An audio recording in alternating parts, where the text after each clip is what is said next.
Hi, Pratibha. Thank you so much for taking time for this. I really appreciate it. As we start, can you talk a little bit about your current title and current role? Hey, thank you so much, Misha, for having me. Thanks to you and to the Affinia Group for organizing this.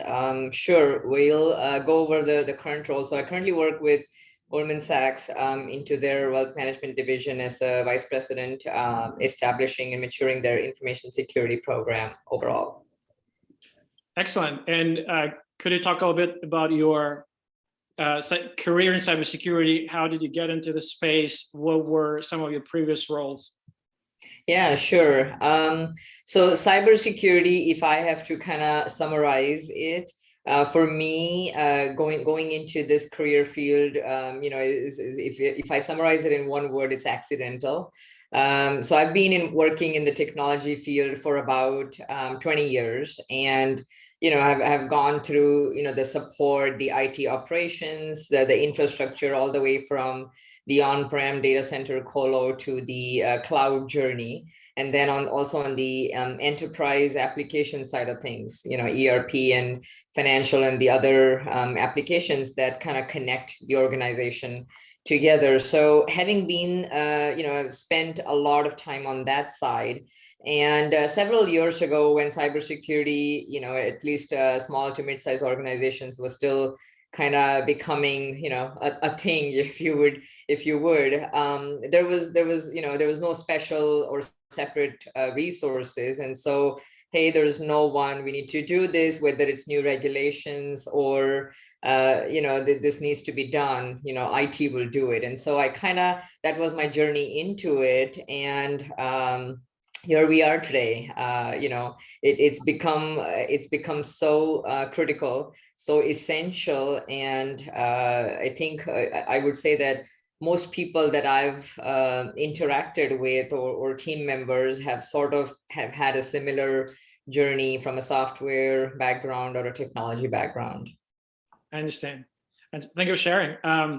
And as you mentioned, it seems there is a lot more focus on cybersecurity. I think there is a lot more awareness from kind of business leaders and senior management. And from what we're hearing, there is to this day, there is a shortage of qualified professionals. I think that there's a lot more open positions than available talent. And it seems a lot more professionals, whether IT professionals looking to switch into cybersecurity, or even kind of younger generation, maybe even students looking to break into the space. What would you recommend to someone who is just looking to make this transition, or looking to make a career in cybersecurity? What would be your suggestions to them on what they may decide to focus on, where they should spend their time? Yeah, that's a really good question, and I'll cover it from two sides. I think the first one is, like you mentioned, it's sort of a new field, much more focus on cybersecurity today than it was several years ago. And with that said, what comes to my mind is, when there is a new team, that's forming to take care of something, you're kind of going through those stages where the team is forming and storming and norming, and then going to the performing stage, right? And I think if you look at cybersecurity overall, I don't necessarily say that, I mean, there's definitely shortage of talent in the cybersecurity field, but there isn't a shortage of talent overall. I mean, the younger generation coming out of colleges, I feel they're extremely high IQ. They know the technology very well. So there is talent. It's how do we steer that in the right direction, and to where it's needed. And that's where I want to correlate that to the storming until we get to the performing stage. I have to believe that there is this great talent out there. The shortage of steering them in the right direction in the technology, the cybersecurity field, is work that is ongoing. And at some point it's going to catch up, where it's going to align properly to where it's needed, but it takes time. So that's one piece of it. The other piece, I think, is the younger generation that's coming into this field, or wants to come into this field. Again, cybersecurity is a challenge that we're all facing, and change is the only constant. And embracing technology, embracing why this is so critical. It's our information, the essential services that we all use every day are at risk, right? And so this is a great challenge, and I believe, I strongly believe that is very motivating to almost everyone, not just the younger generation. And I've met many younger and people at their mid-career level that are trying to make the switch, that are wanting to make the switch, that are reading up, taking certifications, asking around, reading up, and so on, involving themselves in networking. So I know that switch is happening slowly, and it's a matter of time when it's going to come together. I see. I understand. It sounds like the first thing that you mentioned, it sounds like it's almost a responsibility of corporations and organizations to do a better job promoting themselves as a kind of destination, and also creating an incentive structure that would attract this talent. So not only they would consider this path as being interesting, but also rewarding. So yeah, it's almost like a task on the side of the industry to make sure that more talented people take this path versus something else. Yeah, you put that very well. That's really it. I mean, it has to be a journey which works both ways, right? The employee has to feel motivated and has to feel that they're going to make an impact, and it truly is that way. But we have to make sure that we convey that and steer that in the right direction. Certainly. Thank you for sharing this. We are talking to a number of members, and what I find always interesting is kind of the different perspectives on what the future is going to bring. And there are certain themes that are kind of top of mind right now, like ransomware with some of the recent attacks, or transitioning to the cloud, and as a result, cloud security and things like this, which a lot of professionals are focusing on now. And whether these issues remain top of mind 6 months from now, 12 months from now, I'm not sure. I think it's different people have different perspectives, but from your vantage point, what do you think will be the top 3 challenges that cybersecurity executives will face, let's say 12 months from now? Yeah, that's again a really good question. And part of me wants to answer it to say ransomware. But I think the more logical part of me says that although that is something that is on everyone's mind, it is part of it, right? I mean, that's what everyone, that's what gets talked about, because that affects, again, our essential services, our supply chain, and so on. But at the same time, we have to kind of know our house, if you will, know what's where in terms of inventory and asset management, and be able to secure that, and be able to prioritize what needs to be done. So to answer your question, as far as the top 3 challenges, I think there is a what I would say is, one is having an organization that is supportive, having a board that is supportive of this challenge is very involved. So again, it's a two-way journey where the security team, the technology team, the senior management, and the board are equal partners, and are working towards this challenge together.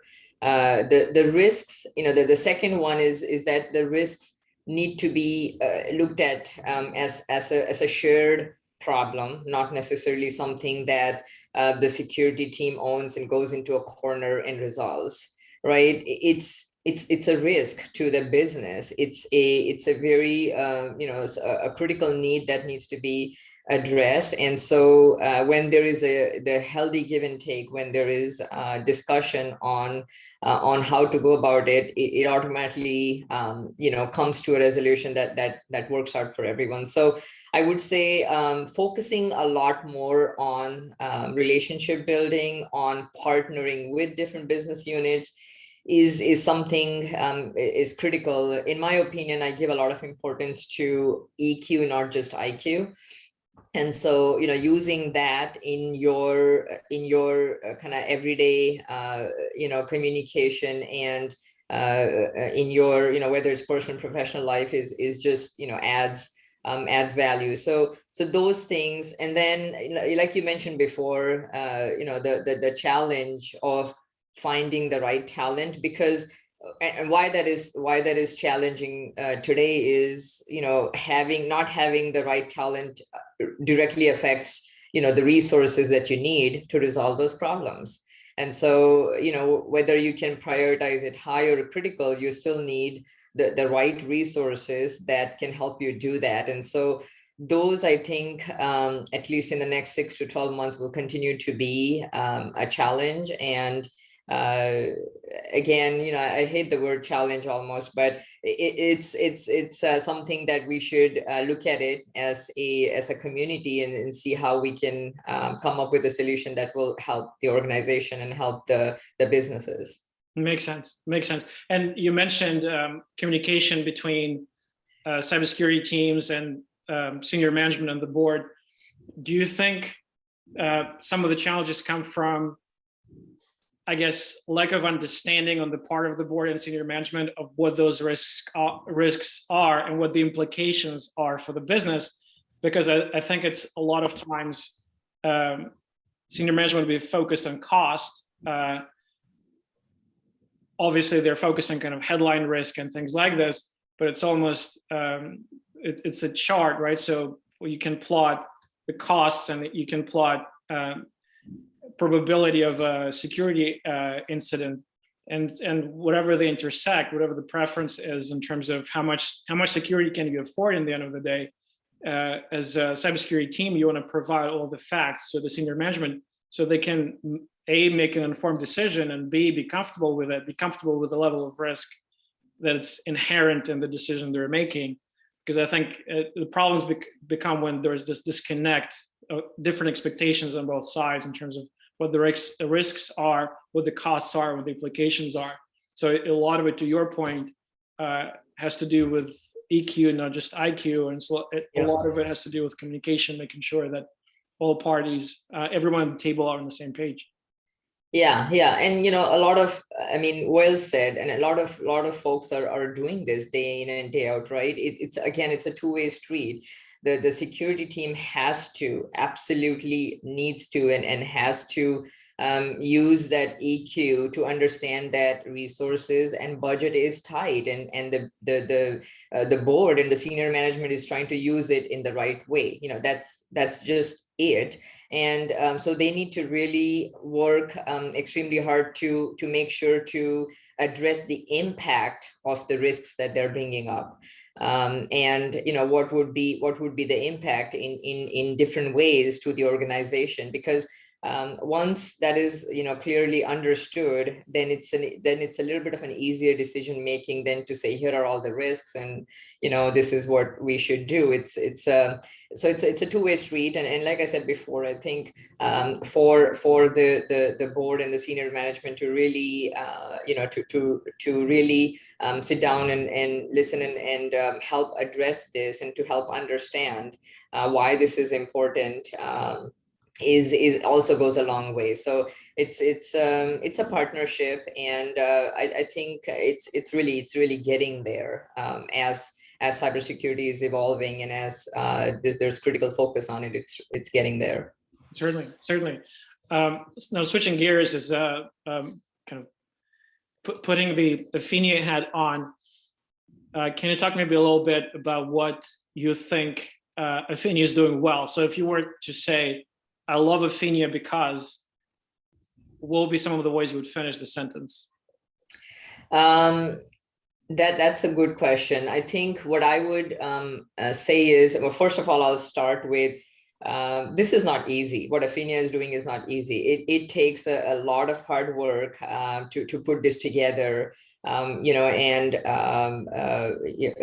bring people together. So I think what I would add to how Aphinia adds value is you're building a community of not just security professionals, but of professionals that are, some of them are in risk and privacy, focusing on just pure security. So there's compliance and so on, legal, and there's different pieces to it, and you're building a community that bringing people together. When I get on, if I have to look up a professional and say, well, maybe I can talk to this Aphinia member about this, it is such a nice opportunity to be able to do that and to learn off of each other. And so I think when I think of Aphinia, literally, words that come to my mind is a strong community of security professionals that we can leverage each other's knowledge and skills and experience, and also learn from each other. And so, I would say keep doing that. I would certainly like to see, some roundtable sessions and some back and forth on some discussion topics. Mm-hmm. Certainly. Thank you so much. It's excellent feedback for us. And kind of in this regard, what will be something that we can do better or more or differently that you think we're currently not doing or not doing enough?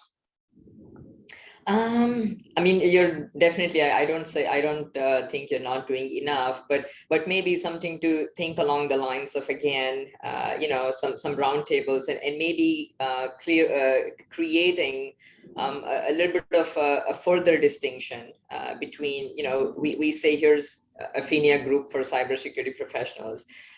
Maybe a further distinction might be helpful to say, here's some security legal resources if you have, if you want to leverage that experience, or here's, privacy focused, data privacy focused, or information security focused. So just creating some of those streams within the groups, because we oftentimes find, I found myself to say, oh, if I could ask this of a legal opinion, so that I think comes to my mind in terms of maturing the program further. Certainly. Thank you. And do you think, would it make sense to, you mentioned roundtables, to group members together by industry, whether it's financial services or in general, or like fintech in particular? Do you think it would make more sense to group members by industry or by, as you mentioned, whether it's privacy or compliance or third-party vendor security and things like that? So maybe both. That's a good question, and I don't know. Yeah, first it's a challenge because we don't want to niche it too small. Yes. So it's only like a handful of people, but at the same time, we don't put everyone, because I would imagine that even in the same space, someone who is a recently funded startup with 3 people would have different challenges versus a large and mature organization. A completely different scope of challenges and different risks.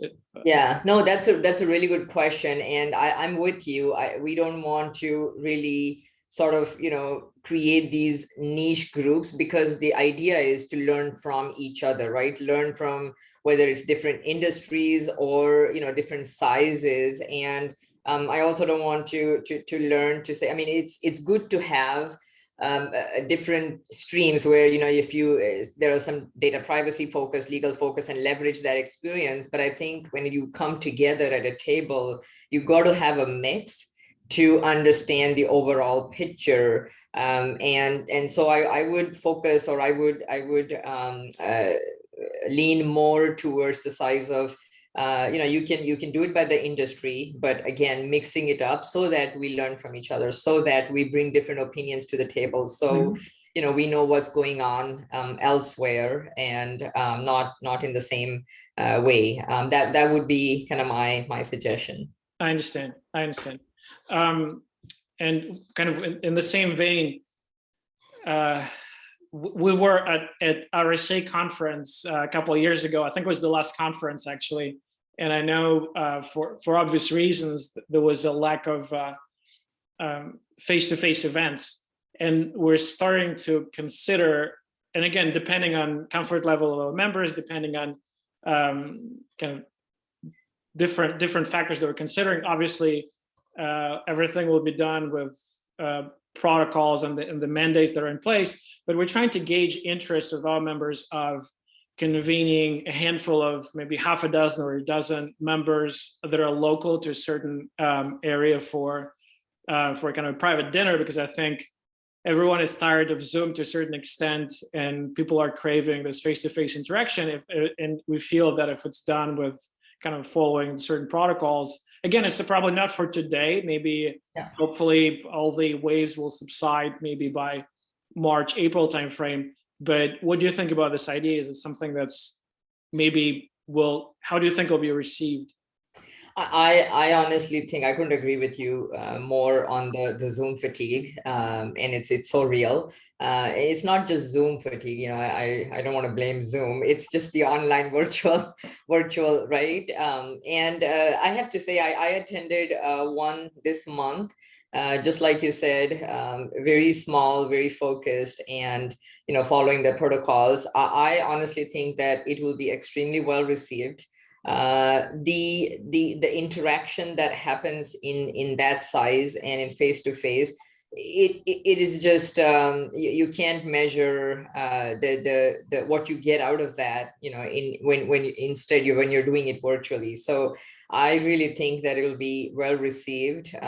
People will be eager to join and to interact and to give and take on what they're meeting about. So I think it's a really good idea. Excellent. Thank you so much. We're seriously considering, and again, it'll be small groups, but following all the protocols. And because we're thinking if it's a kind of private room at a good restaurant, I think people will appreciate the opportunity to connect. And because it's, to your point, the depth of connection when you have a face-to-face interaction is it's not something you can replicate no matter how many Zoom calls you're on. I think people are missing out on that. And thank you for your feedback. Last question. And again, I'm not sure if you would have an answer, but if you think back like from 6 months till now, was there a kind of a vendor or provider that kind of went above and beyond that struck you as something you had an amazing experience that you want to give a shout out? Wow, that's a really difficult one for today. I actually don't have one name for you today, but I have to say, working with the vendors for so long, whether it's on technology and security size, vendors today are working extremely hard. They have to take care of so many things. They have to know so much and try to align with the expectations that the organization is expecting on so many different levels. And I've kind of just seen that journey with some of the vendors, and so if all I can say is without having any names is, if you're working with a vendor, really be upfront and clear on what you're looking for. And what works for me well is if it's not a good alignment, it's much better to be upfront to say and say why not and really what you're looking for, because there have been so many times where they will recommend or say here's why not, and it's a win-win. And when if it is a good vendor, then let's get on that journey. So I would say that's what I would say, as far as working with different vendors. I appreciate it. I understand.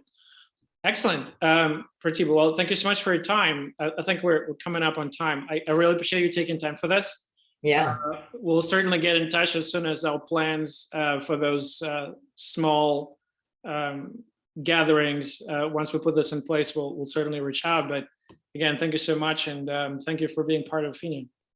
Yeah, no, definitely let me know. I look forward to those small gathering interactions. And thank you for your time today and spending that with me. It was really a pleasure speaking with you and discussing a little bit on security. Excellent. Same here. Thank you. So much.